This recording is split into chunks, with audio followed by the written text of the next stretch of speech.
Binasbasan ni Melkisedek si Abraham ang karugtong.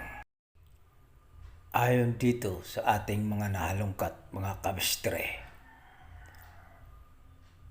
binabanggit dito ang mga Kanaanite. Ngunit hindi sinasabi na si Melkisedek ay nagmula sa lahi ng Kanaanite. Kung babasahin natin at intindihin natin ng maigi mga kabistre, itong Genesis chapter 14 verse 18 ay malinaw po mga kamistre na itong si Melkisedek ay isa nga itong Diyos. Dahil ganito ang sinasabi mga kamistre sa Genesis chapter 14 verse 18. Dinalhan siya ni Melkisedek, hari ng Salim at pari ng kataas-taasang Diyos ng tinapay at alak. Ang nagsasalita dito mga kamistre ay yung nagsusulat ng Biblia. Kumbaga, ikinikwento niya ang karakter ni Melkisedek na isang hari at pari ng kataas-taasang Diyos. At para mapagpatibay natin mga kamistere na Diyos nga itong si Melkisedek, ay ating ipagpapatuloy ang ating pagtatalakay dito sa Genesis chapter 14 verse 19 hanggang Genesis chapter 14 verse 24 kung sino nga itong si Melkisedek. Genesis chapter 14 verse 19. At binasbasan, pagpalain kanawa Abraham ng katas-taasang Diyos na lumikha ng langit at lupa. Verse 20. Purihin ang katas-taasang Diyos na nagbigay sa iyo ng tagumpay. At ibinigay ni Abraham kay Melkisedek ang ikasampung bahagi ng lahat ng kanyang nasamsam buhat sa labanan. Verse 21. Sinabi ng hari ng Sodoma kay Abraham, iyon na ang lahat ng bagay na nakuha mo, subalit ibalik mo sa akin ang lahat ng mga tauhan ko. Verse 22. Ngunit sumagot si Abraham, sumumpa ako sa harapan ni Yahweh, ang kataas-taasang Diyos na lumikha ng langit at lupa. Verse 23. Nangako akong hindi kukuha ng anuman sa iyo, kahit kaputol na sinulid o tali ng sandalyas, para wala kang masabi na ikaw ang nagpayaman kay Abraham. Verse 24. Wala akong kukuning anuman para sa sarili ko. Ang mga naggamit lamang ng aking mga tauhan ang aking tatanggapin, at ang bahaging nauukol sa aking mga kakampi. Hayaan ninyong kunin ni Aner, Eskol at Mamre ang bahaging nauukol sa kanila. Dito sa verse 19 mga kamistere, si Abraham ay binasbasan ni Melkisedek gamit ang salitang katas-taasang Diyos na lumikha daw sa langit at sa lupa. At sinundan pa ni Melkisedek ang pagbabasbas niya kay Abraham sa verse 20. Ganito ang pagkasabi mga kamistere, purihin ang katas-taasang Diyos na nagbigay sa iyo ng tagumpay. Si Melkisedek dito mga kamistere ang nagsasalita kay Abraham. Binanggit na naman ni Melkisedek ang salitang kataas-taasang Diyos. Tila mga kamistere ay nagsasagutan sina Abraham at Melkisedek dito.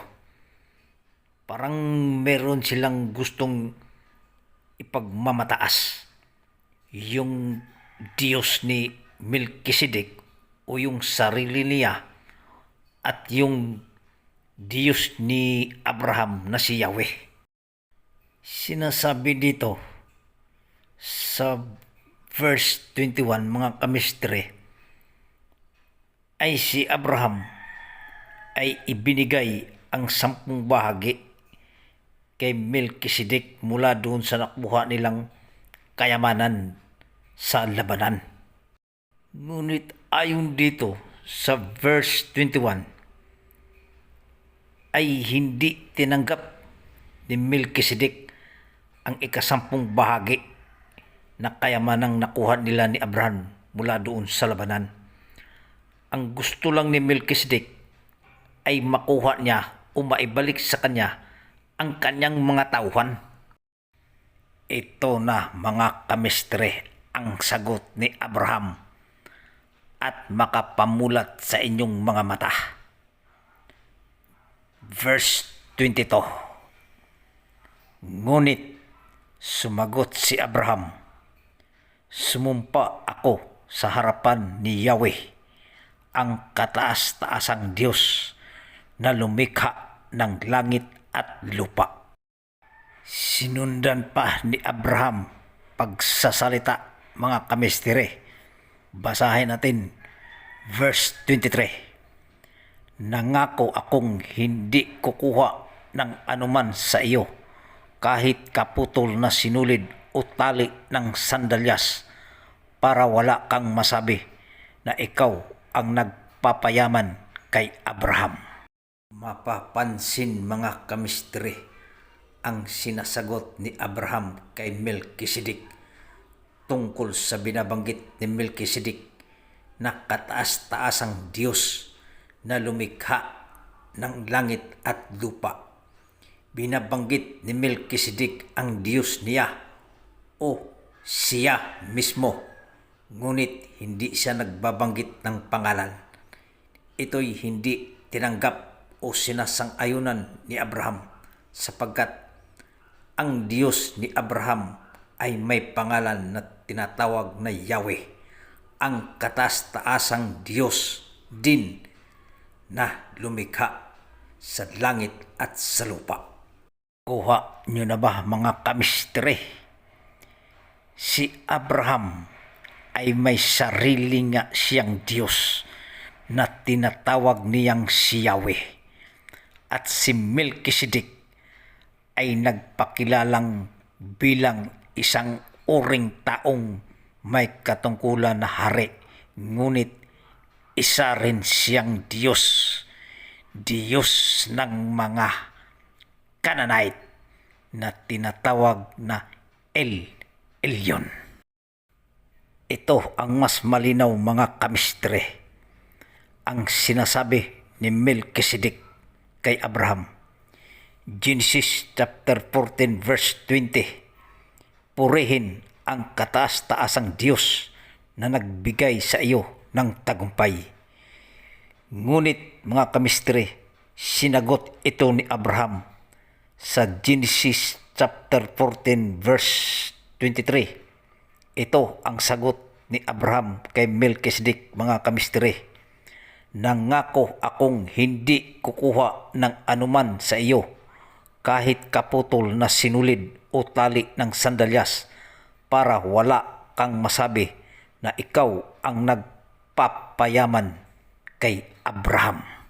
Mga kamistre, hindi nga sinang-ayunan ni Abraham ang pagbabasbas ni Melkisedek sa kanya gamit ang salitang Diyos na walang pangalan, dahil ito ang tugon ni Abraham uli kay Melkisedek. Verse 24. Wala akong kukuning anuman para sa sarili ko. Ang mga nagamit lamang ng aking mga tauhan ang aking tatanggapin, at ang bahaging nauukol sa aking mga kakampi, hayaan ninyong kunin nina Anir, Iskol at Mamre ang bahaging nauukol sa kanila. Pinatutunayan ng Biblia na marami ang mga Diyos. Genesis chapter 1 verse 26. Pagkatapos, sinabi ng Diyos, ngayon, likhain natin ang tao ayon sa ating larawan, ayon sa ating wangis. Genesis chapter 3 verse 22. Pagkatapos, sinabi ng Panginoong Yahweh, katulad na natin ngayon ang tao. Genesis chapter 9 verse 26. Sinabi rin niya, purihin si Yahweh, ang Diyos ni Shem. Genesis chapter 11 verse 7. Ang mabuti, bumaba tayo at guluhin ang kanilang wika upang hindi sila magkakaintindihan. Genesis chapter 14 verse 18. Dinalhan siya ni Melkisedek, hari ng Salem at pari ng kataas-taasang Diyos. Ang video nito ay para lamang sa mga taong tulog sa katotohanan, ngunit gising sa kasinungalingan.